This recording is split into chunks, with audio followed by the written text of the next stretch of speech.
What's up, guys? We are back with a full slate of MLB action here on Monday, August 5th. Sunday wasn't exactly what we had in mind, guys. We started things off a little bit rough there with the Yankees minus 1.5. They ended up winning that game 4-3, but the Yankees had 10 hits in that game, but only scored 4 runs, only winning by 1 run in extra innings there. Kind of depressing for them not to be able to come through against Toronto. Next up, we had the Brewers. They were a big letdown again. It seems like they're just slumping right now. They scored 0 runs versus Mitchell Parker, so not a great look there, and they lost that game 4-3. We bounced back a little bit with the Royals minus 158. That was a very close 3-2 win for them because a 3-run home run in the 9th inning. Houston minus 1.5. That was a loss. They got shut out there by the Tampa Bay Rays. A combined bullpen shutout from Tampa Bay. Absolutely no reason to see that coming, guys. Arrighetti had a fantastic start. He struck out 12 in that game, but still no dice for the Astros. So moving on to the Mets, minus 148. That was another very close loss. They weren't able to get anything going against that Angels' terrible bullpen, so pretty embarrassing there for the Mets to only score 2 runs in that game. We did hit the over in the Colorado-San Diego game. That was nice. 10-2 game there. A very easy overplay there with the Padres really took advantage of that terrible Colorado bullpen. So 2-4 in the day. Obviously not what we were looking for. Let's get back at it here in the new week. Before we jump into the games, we have a big announcement. I'm actually going to be traveling to Scotland from August 12th to the 20th, but don't worry, guys, we're still going to have content every single day. There will be a new NFL video every day with our week 1 first looks and our season outlook for every single team, and I will be posting my favorite MLB picks for each day in the pinned comment and also in community posts. Any questions about this, please let me know in the comments. Hit that like button, guys. It only takes 1 second and really helps out the channel. If you like these videos, go ahead and subscribe. It's free and can notify you about new videos or anytime we go live. Our videos are sponsored by StumpTheSpread.com. Click the link in the description to go over there and join our free email list and check out our top confidence plays on all the major sports. Comment below with any bets you're looking at today and we will give you our best advice on all of them. We are committed to responding to every single comment every day, so let us know anything you want to say about my picks, these videos, or anything you see here. As always, our favorite picks will be in the pinned comment down below. Now let's get into our first game of the day. We've got the New York Mets going on the road to take on the St. Louis Cardinals. The Mets come into this game fresh off of a tough loss there at the Angels. They lost the last 2 games of that series each by 1 run apiece. They lost 2 out of 3 in that one to fall to 58 and 53 on the season. They're going to be hitting the ball to Sean Manaea in this game. He's 7-4 this year with a 3.50 ERA. His last start was a great one, guys. 7 innings against the Twins, gave up 2 hits and struck out 11 while walking 1 and giving up 0 runs. So an ultra premium start from him. Honestly, his last 2 starts have both been very reasonable. He had a dominant start at Pittsburgh back in the beginning of the month. Like, he's been looking pretty good out there. He did have some trouble at Miami. That's a weird spot, but generally speaking, we've been liking what we're seeing from Manaea right now. The Mets bullpen hasn't been great over the course of the season, guys, but they've been trending in the right direction for quite some time now, down to a 4.05 ERA coming out of the pen, which obviously that's not an elite number, but it's a number that you can work with, a number that you can kind of manage, especially as we see it to continue to just, improve. They're getting better out there in the pen for the Mets. The bats have been the problem lately, guys. Absolutely no doubt about that. Scoring only 2 runs against the Angels in their last game is pretty weak stuff. Very, very disappointing there. This has been, well above average, like a top 10 looking offense for most of the season. And yeah, against a terrible pitching staff like the Angels to score a total of 6 combined runs over the last 2 games of that series, pretty weak stuff. To be honest, they deserve to lose both of those games. So they're going to have to get back on track here at the plate, guys. I mean, a team that's 6th in the majors in runs scored, 12th in the majors in batting average, and top 10 in both on-base percentage and slugging percentage. Like, time for them to start putting up some runs. So we'll see what they can do here going up against the Cardinals, who come into this game fresh off of a very disappointing series against the Chicago Cubs, guys. They were at Wrigley Field for 4 games. They only managed to win 1 of them. So not what they were looking for. 57 and 55 on the year now. 5.5 games back of Milwaukee. They've been really missing a lot of opportunities to make up some ground against the slumping Brewers. The Cardinals are going to be handing the ball in this one to Andre Palante. He comes into this game fresh off of a mediocre start against the Rangers, guys. 5 innings, 7 hits, 3 earned runs against the light-hitting Texas Rangers. Not exactly a great start. We see the Cardinals have wasted some good starts from him. I mean, they've had some success. He's had 2 great starts over his last 5 against the Pirates. The Cardinals only went 1-1 over those starts. He had a very good start against the Reds back in late June that looked very, very good.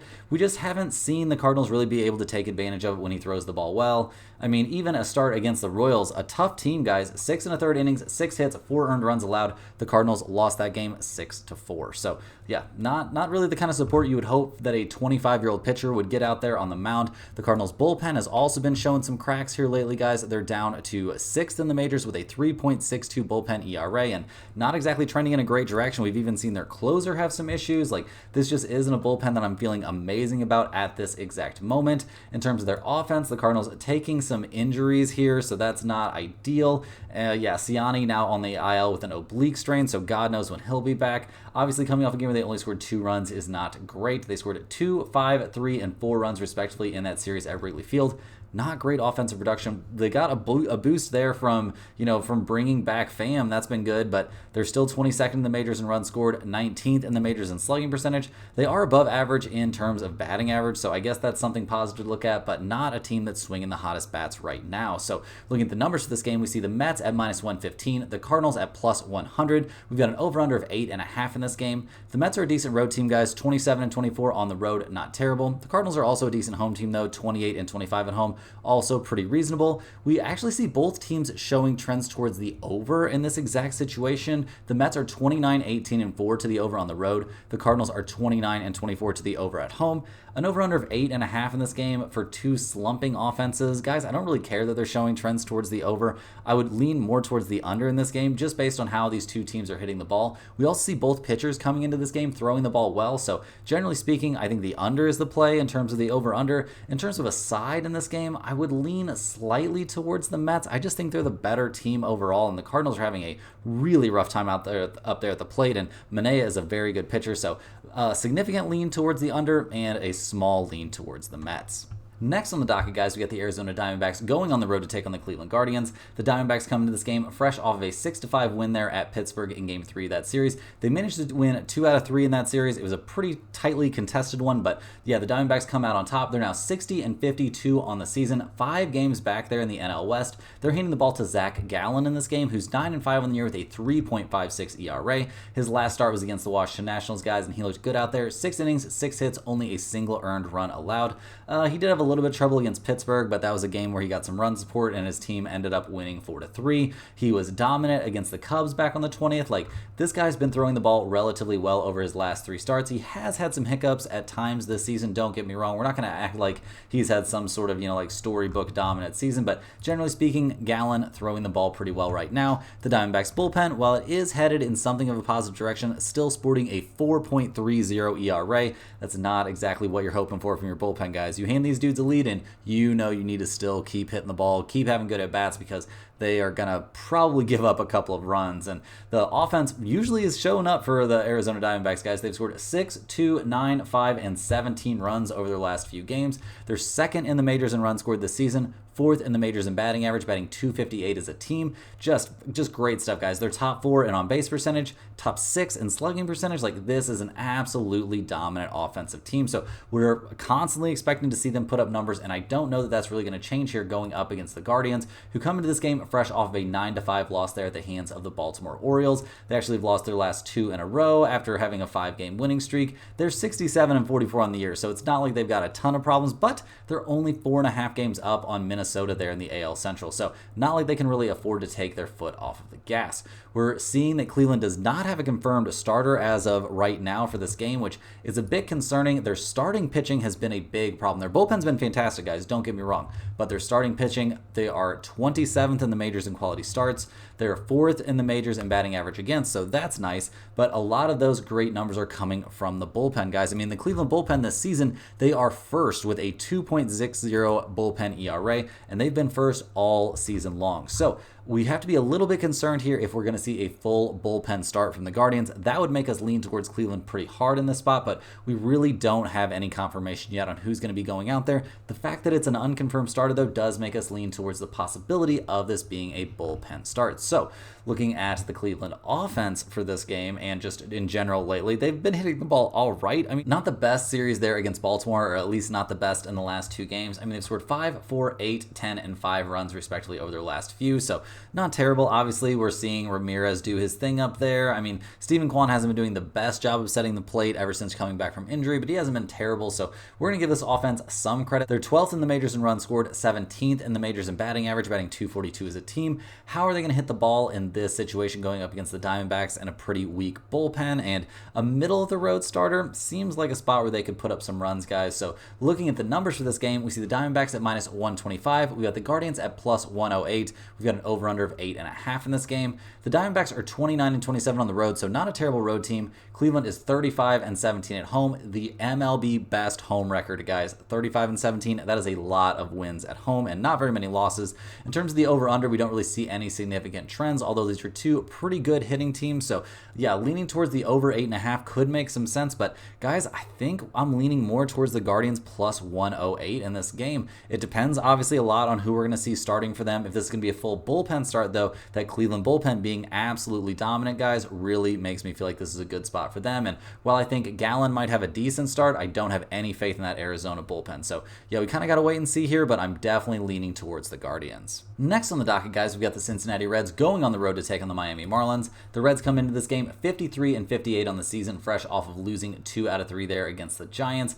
They're, yeah, not exactly having the greatest time right now. I mean, losing 8-2 in the last game of that series can't feel very good. They're handing the ball in this one to Nick Martinez. He's sporting a 3.65 ERA this season. He's going to be making his first start here over his last 5 appearances. Generally speaking, he's a long relief or just regular bullpen guy, and he's been looking pretty good coming out of the pen. No major surprise there. The Reds bullpen has been fantastic this season. The last time he went more than like 1 or 2 innings, he went 4 innings against the Cubs. Very good. 4 innings, 4 hits, 3 strikeouts, no runs allowed. So pretty good stuff from him. Honestly expecting decent stuff here from Martinez and generally speaking from that Cincinnati bullpen. Obviously they didn't have the best time there yesterday, but generally speaking, they've been a good bullpen over the course of the season. They're top 10 easily with a 3.65 ERA coming out of the pen. The offense continues to be a problem for this team. I don't think it's something we're going to really see change over the course of the season. They scored 2, 6, 0, and 4 runs respectively over their last few games. They're 15th in the majors in runs scored, but a lot of that is coming just in massive blowouts, guys. They're 28th in the majors in batting average, batting .228 as a team.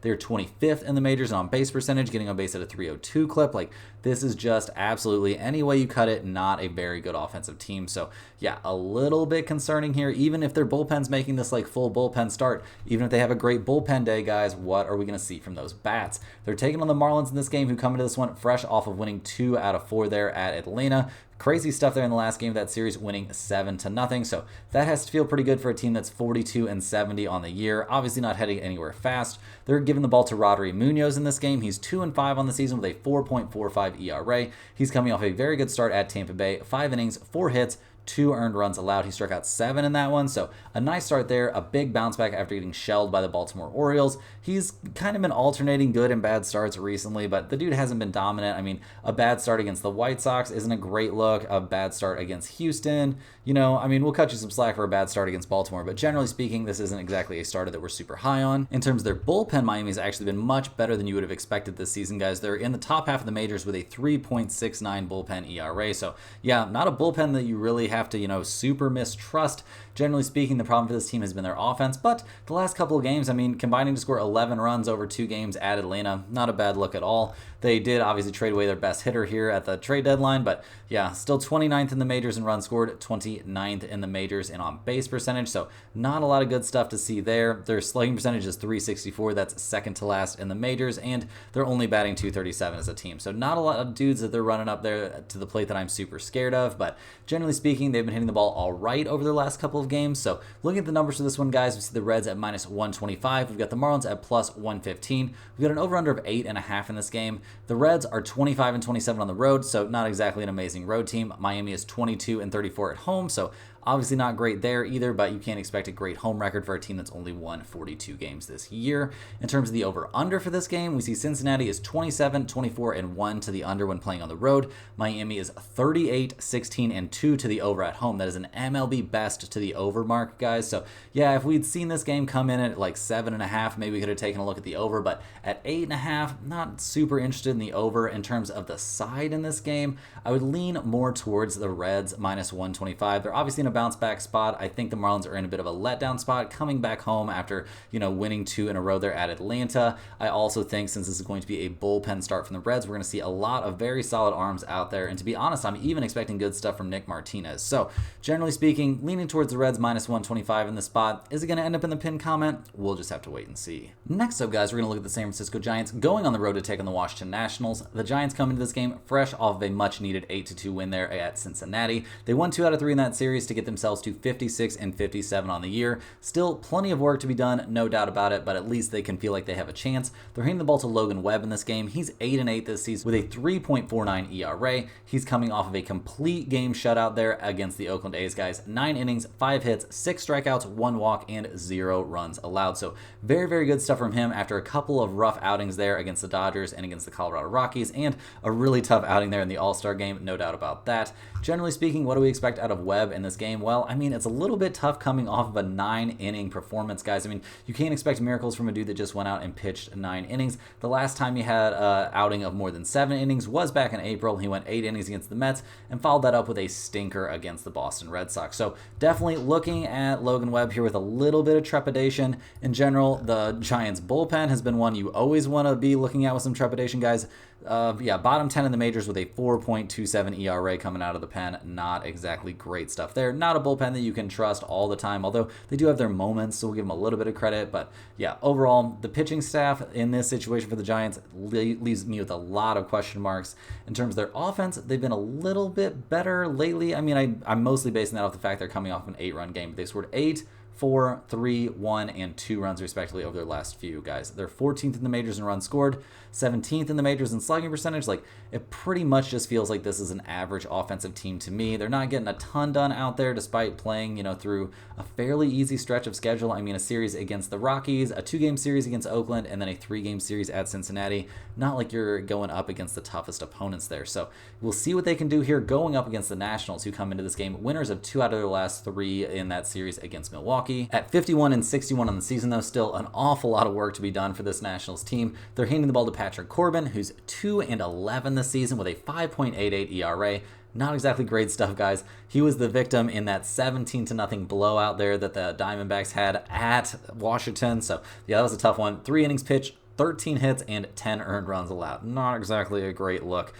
He's had some decent outings over his last 5, so we'll give him a little bit of credit there. But yeah, not somebody that we're super high on as a starter for all of the very obvious reasons. Not really having very much fun out there. The last time he faced the Giants, he got absolutely destroyed. That was back in April, so take that with a grain of salt. But yeah, 5 2/3 innings, 11 hits, and 7 earned runs. Doesn't really feel like a coincidence to me. So we'll see what we get out of Patrick Corbin in this game. We'll also see what we get out of that Nationals bullpen, guys. Has not been an amazing bullpen this season. They're bottom 5 in the majors with a 4.41 ERA coming out of the pen. That is not a great look whatsoever. So definitely some concerns there. The offense has been picking it up maybe a little bit, scoring 10 combined runs over their last 3 games. But I mean, 4, 6, 3, 4, and 0 runs respectively over their last few.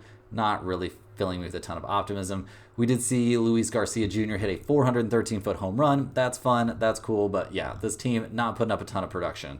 27th in the majors in slugging percentage, 19th in the majors in runs scored. They're only getting on base at a 310 clip. That is below league average. Just a lot of question marks for me about this offense at this moment. So looking at the numbers for this game, guys, we see the Giants at -185, the Nationals at +164. We've got an over-under of 9.5 in this game. A little bit disappointed to see the over-under so high. If it was 8.5, we would have definitely liked the over. Regardless, I am shading slightly towards the over in this one, but I think that's too big of a number for me to want to put it in the pinned comment. The Giants are a pretty terrible road team, guys. They're 23, 30, and 33 on the road. That's not a great look. I mean, the Washington Nationals are only 25 and 28 at home, so not an amazing home team. The over-under for this game, those trends, I mean, not a lot of huge ones, guys. San Francisco is 32, 22, and 2 to the over on the road, and Washington's a 500 over-under team at home. So kind of tough to find a lot of value in this game. I'm a little bit scared to take the Giants, either -185 or -1.5, even going up against Corbin, because yeah, I just don't know what to expect out here from Logan Webb coming off of a 9-inning performance. So I think, guys, this is mostly going to be a stay away spot for me with a slight lean towards that over 9.5 under the impression that we're going to see lots of offense. But yeah, not a lot of good spots for me in this game. Maybe this could be a yes first run inning spot, or maybe you could interest me in the Nationals plus, the Nationals in the first 5 or something like that. But overall, not a lot of value in this one in my eyes. Moving right along here, guys, we're looking at the Houston Astros going on the road to take on the Texas Rangers. The Astros come into this game fresh off of a devastating performance in their last one, guys. They lost 1-0 against the Tampa Bay Rays. The bats have absolutely just disappeared for Houston. They're now one game back of Seattle there in the AL West. So at 57-54 on the year, they're not exactly where they're hoping to be. We see McCullers is likely to miss the rest of the season for them. So yeah, not a lot of great news coming in the door for the Houston Astros at this moment. They're going to be hitting the ball to Hunter Brown in this game. He's 9-7 this season with a 4.11 ERA, coming off a pretty mediocre start against the Pirates, guys. 5 2/3 innings, 9 hits, 5 runs, 4 of them were earned. He did strike out 8 in that game, so we'll give him some credit. The dude's only 25. You can't expect him to be just lights out all the time. The last time he faced the Texas Rangers, he did have a good time back on July 12th, guys. 6 innings, 5 hits, 2 earned runs allowed. He struck out 5 and walked 2 in that game, and generally speaking, he's been pretty decent this season. Got off to a rough start, but I'm not, I don't hate how he's throwing the ball right now, and he has some good history against the Rangers. So got to give him some credit there. We also have to give a little bit of credit there to the Houston Astros bullpen. They've really kind of remade themselves here later in the season, and yeah, down to a 3.68 bullpen ERA that has them hovering around top 10 in the majors. So some credit definitely due to this bullpen. They were a terrible bullpen early on, and they've gotten back on track. So give them some credit for sure. The problem right now for the Astros is where the hell has the offense gone, guys? They've scored 0, 1, 3, and 5 runs respectively over their last few games. They're down to 13th in the majors in runs scored, despite being 3rd in the majors in batting average and top 10 in both on-base percentage and slugging percentage. Like, where's the offense at, guys? Where has it gone? This should be a much better offensive team than they're looking like. I do think at some point they're going to have some sort of outburst here, but like, where is it? I'm tired of waiting for it. When is this going to come? So we'll see. We'll see what happens with the Astros here. They're taking on the Rangers, who come into this game obviously not having an amazing time, guys. They've lost 4 out of the last 5 games. They're 53-59 on the season. We don't have a confirmed starter for them yet, which is obviously a big concern. I mean, they're 18th in the majors in quality starts, but they didn't exactly keep together their starting rotation there at the trade deadline, so that's a concern, and their bullpen has been pretty bad, guys. So if we see a bullpen start here from the Rangers, we are going to really love the chances of the Houston Astros, guys. The Rangers bullpen is sporting a 4.46 bullpen ERA. That is good for 26th in the majors. Not a good bullpen, not a bullpen that you can trust at all. They did not have a very good time in that series against the Boston Red Sox, so not really expecting them to have a great time here against the Astros. The bats weren't completely gone in that series against Boston, guys. They scored 2, 7, and 6 runs respectively, so they were putting up some runs, but they didn't have a very good time offensively in that series against the St. Louis Cardinals, and just overall, this is not a very good offensive team, guys. They're sitting somewhere around 17th in the majors in runs scored, but 21st in the majors in slugging percentage, 19th in the majors getting on base at a 310 clip. Like, this is just not an offensive team that I'm very scared of. They're not going to be putting up a lot of runs. It doesn't seem like, really, regardless of who they're facing. And looking at the numbers for this game, we see the Astros at -126, the Rangers at +108. We got an over-under of 8.5 in this one. Houston, not a great road team, guys. 23-28 on the road doesn't really get me too excited. The Rangers are 30-25 at home, but yeah, maybe not in this exact scenario. We do see both teams showing trends towards the under, and pretty significant trends towards the under, to be honest. I mean, the Rangers are 34-19-2 to the under at home. Houston is 29-21-1 to the under on the road. Neither team is really swinging the hottest bats right now. The problem for me, if you're going to take the under in this game, is not having a confirmed starter for the Rangers, and also knowing that if it's going to be a bullpen start, their bullpen is pretty bad. The positives are neither team, especially the Astros, is hitting the ball very well right now. So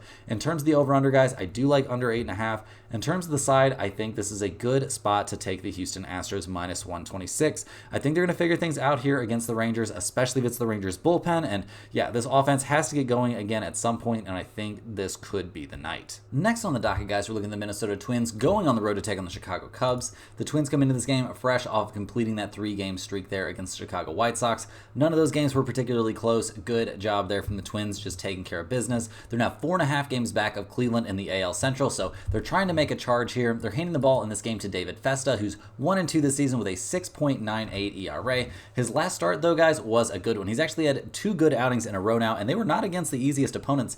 I mean, back on the 24th, 4 1/3 innings, only a single earned run given up to the Phillies. And then his last time out, back on the 30th, guys, 5 innings, 3 hits, 2 earned runs, and 6 strikeouts against the New York Mets. So we're seeing this young guy, only 24 years old, round into form out there, taking shape in front of our eyes, looking pretty good. So expecting decent things here from Festa. What are we expecting from that Twins bullpen? Well, they didn't have a terrible time against the White Sox, but who really ever does? They haven't been amazing. They're in the top half of the majors, though, with a 3.88 ERA coming out of the pen. So is this a bullpen that we can 100% trust? Not exactly 100%, but is this a serviceable bullpen that can hang on to a decent amount of leads that they're handed? Yes, I think so. So it'll be a question mark of how big of a lead that they will get handed here, and hopefully they get handed a lead just in general, because the Twins offense has been humming along. 13, 6, 10, and 8 runs respectively over their last several games. They're up to 9th in the majors in runs scored, 9th in the majors, batting .252 as a team. They're a top 5 slugging percentage team, which not a huge surprise there. They can hit the ball pretty hard when they make contact, and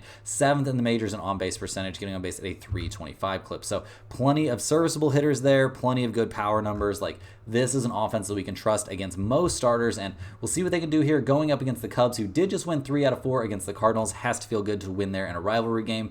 8.5 games back there in the NL Central probably doesn't feel quite as good. They're 55 and 59 on the year, handing the ball to Kyle Hendricks in this game. He's 3-9 this season with a 6.86 ERA. His last time out, I guess we got the good version of Kyle Hendricks, guys. 5 innings, 4 hits, 3 earned runs, 1 home run surrendered there at Cincinnati. In a game he got infinite run support. The Cubs won that game 13-4. So congratulations. Don't really feel like that was Kyle Hendricks' fault, but yeah, the dude can have some good outings. I mean, he shut out the Cardinals over 7 innings back on the 12th of July. Like, it's just a question mark of what is his back going to be like on any given day. So we'll see what it's like going up against the Twins. They're a pretty tough nut to crack, though. A pretty tough offensive team to face. No doubt about that. Generally speaking, how do we feel about the Cubs bullpen? I mean, they're in the top half of the majors with a 3.72 bullpen ERA. That's fine. Not a dominant bullpen, though. They did have a pretty decent series there against the Cardinals, so we'll give them some credit for sure. But is this a bullpen we trust going up against a top 5 or 10 offense like the Twins? Seems like a little bit of a big ask to me. And how do we feel really about the Cubs offense? Well, they're hitting the ball well right now, guys. No doubt about that. 6, 4, 6, and 5 runs respectively over that 4-run series against the Cardinals. They ended that series against the Reds with a 13-run outburst. Getting Bellinger back has definitely helped for this team. They're 18th in the majors in runs scored, but still only 24th in the majors in batting average. They're swinging some hotter bats right now. I'm going to give them some credit for sure, but are they going to be able to keep this up against a young, kind of unknown pitcher that's throwing the ball well, and yeah, a Twins team that they're going to really have to score some runs with to keep pace? I don't know. Seems like a bit of a big ask to me for an offense that hasn't been that good over the course of the season. So, looking at the numbers for this game, we've got the Twins at -115, the Cubs at +100. We've got an over-under of 8 in this game. The Twins are 30 and 27 on the road, so not a terrible road team. The Cubs are 29 and 26 at home, so that's decent, especially for a team that's 4 games below 500. In terms of the over-under, we're seeing some mixed trends. I mean, the Cubs are a slight under team at home. Minnesota is a slight over team on the road, so not too interested in that over-under of 8. I guess if you're forcing me to take the over-under in this game, I would probably shade slightly towards the over, but generally speaking, guys, I think this is a decent spot for the Twins to get a win. I mean, I'm expecting decent stuff from Festa. The Twins, they just played against the White Sox, had a good time there. Obviously, the Cubs are a tougher opponent than that, but how much tougher? Overall, -115 seems like a reasonable price on the Twins to me. Next up, guys, we're looking at the Boston Red Sox going on the road to take on the Kansas City Royals. The Red Sox come into this game fresh off of winning 2 out of 3 there against the Rangers. They looked good in that 7-2 win there against the Rangers in the last game of that series, but it's just the Rangers. Not really going to freak out about that. Boston still with plenty of work to do. 6.5 games back there in the race for the AL East. They're hitting the ball in this game to James Paxton, who back on the Red Sox, guys, and yeah, I mean, his first start for Boston this season back on the 30th did not go great. 4 1/3 innings, 6 hits, 6 runs allowed. Only 3 of them were earned. He hit a home run in that game. Like, just not his best stuff in that start against the Seattle Mariners, who, their offense has been trending in a positive direction. We got to give him, a little bit of grace for that. But generally speaking, James Paxton, not a starter that I'm super high on at this point in the season. He did have his moments early on. So, yeah, I mean, maybe we can give him a little bit of credit for that. But overall, not somebody that I have a ton of faith in. In general, the Red Sox bullpen is kind of following the same trajectory, guys. They were better early on, but things have kind of fallen apart. They're sporting a 4.04 bullpen ERA, so that's obviously not great, and didn't have a lights-out series against the Rangers, so not a bullpen that I have, a ton of faith in right now. If they're handed a lead, are they going to be able to hold on to it?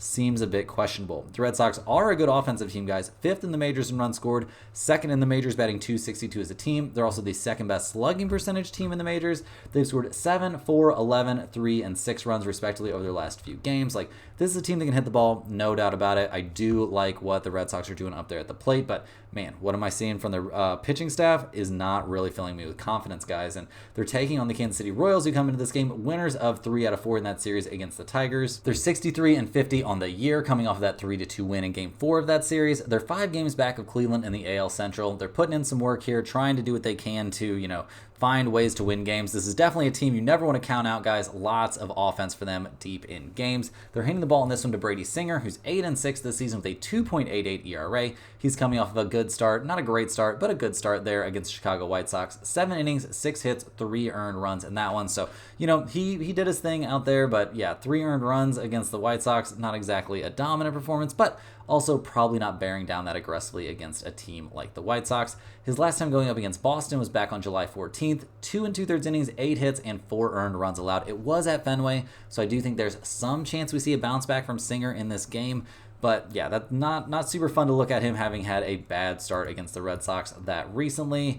Although the dude's been throwing the ball well in his last few starts, albeit against pretty much the weakest competition you can imagine. So we'll see what we get from Singer in this game. We'll also see what we get from that Royals bullpen that's become pretty problematic here down the stretch, guys. A 4.20 bullpen ERA is not something you want to write home about. Not a bullpen ERA that you're going to be super, super stoked about. Like, yeah, you hand him a lead, and it's really just to roll the dice to see what happens down the stretch.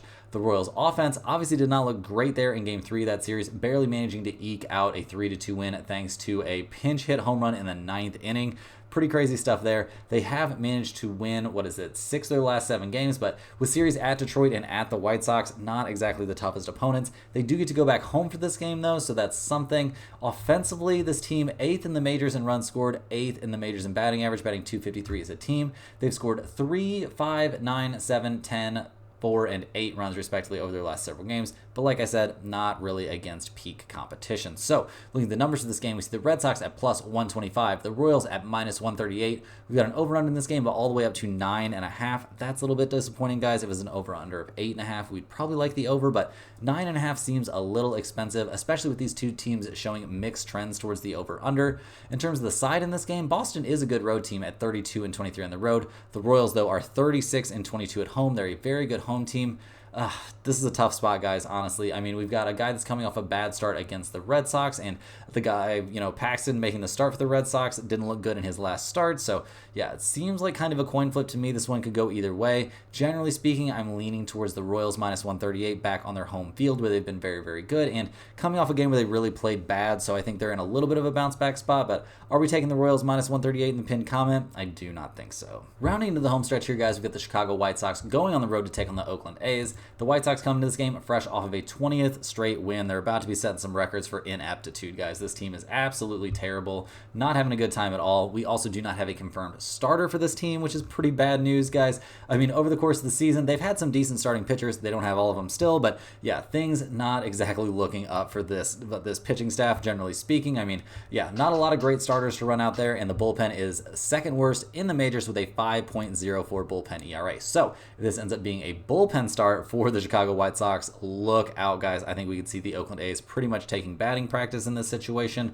So, yeah, not a lot of positive things to say about the White Sox pitching staff at this point, and not a lot of great things to say about the offense, though, either. They scored 7 runs in the last game, which definitely counts as a huge offensive outburst, but they lost that game 13-7. They've scored 7, 2, 2, 3, 3, 5, and 3 runs, respectively, over their last several games. They're dead last in runs scored, dead last in batting average, batting only .216 as a team. They're last in slugging percentage, and last in on-base percentage, getting on base at a .276 clip. Like, things are looking incredibly dark right now for the Chicago White Sox, so we'll see what they can do here against the Oakland A's, who come into this game losers of their last 2 in a row, but they did win 1 out of 3 in that series against the Dodgers. They're 46-67 on the year, so, not having an amazing season themselves, but nowhere near as bad as the White Sox. They're hitting the ball in this game to J.P. Sears, who's 8-8 on the year with a a 4.53 ERA. His last start was against San Francisco Giants, guys, and he was lights out. 7 innings, 3 hits, no runs allowed. He struck out 9 in that game, so very, very good stuff from Sears in that one. Absolutely no doubt about that. He hasn't faced the White Sox yet this season, so nothing to be gleaned from that, but generally speaking, this is a guy we feel decent about out there. Over his last 5 starts, 4 of them have been fantastic, and he did have a tough one against Houston back on the 24th. So I think we can expect good things out of Sears in this game. We pretty much always expect good stuff out of that Oakland A's bullpen, guys. They're top, 8 or something like that in the majors with a 3.67 bullpen ERA.